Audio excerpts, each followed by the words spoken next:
করা ছাড়া যদি ওনার অ্যাকাউন্ট হয়ে না থাকে আপনার মন্ত্রণালয় এই বিষয়ে আমার বিশ্বাস যে বঙ্গবন্ধুর পরিবারের কারো নামে যদি এরকম অনুমতি ছাড়া করা হয় এটা যত দ্রুত সম্ভব আপনারা ব্যবস্থা নেবেন কিনা। কথা তো যা বলার উনি একাই বললেন, গতকাল কিন্তু আর কেউ দেশের প্রধানমন্ত্রীও কথা বলেননি।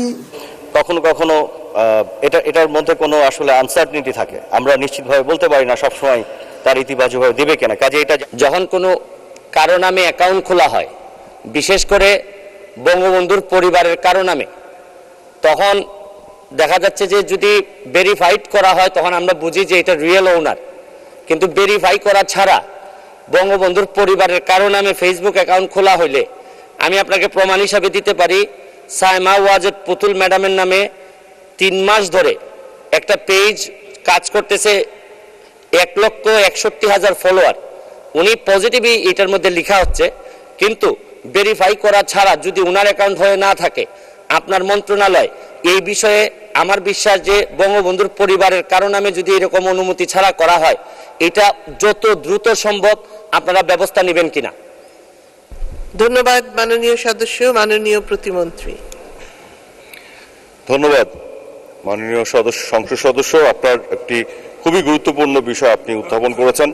এই বিষয়গুলো আমাদের চোখে পড়েছে বিভিন্ন সময়, এবং আপনি যেটি বলেছেন যে বঙ্গবন্ধু পরিবারের বিভিন্ন ব্যক্তির নাম দিয়ে অনেকে অ্যাকাউন্ট খোলেন, এবং আপনি যেটি বলেছেন হয়তো এখানে ইতিবাচকভাবেই পোস্টগুলি হচ্ছে, কিন্তু কখনো কখনো এটার মধ্যে কোনো আসলে আনসার্টেনিটি থাকে, আমরা নিশ্চিতভাবে বলতে পারি না সবসময় তার ইতিবাচকভাবে দেবে কিনা। কাজে এটা জানাটা খুবই জরুরি, কোন উৎস থেকে এটি খোলা হয়েছে, এবং আমরা আসলে একটি বলেও দেওয়া আছে যে এই ধরনের কোনো অ্যাকাউন্ট কোনো পারমিশন ছাড়া খোলা যাবে না।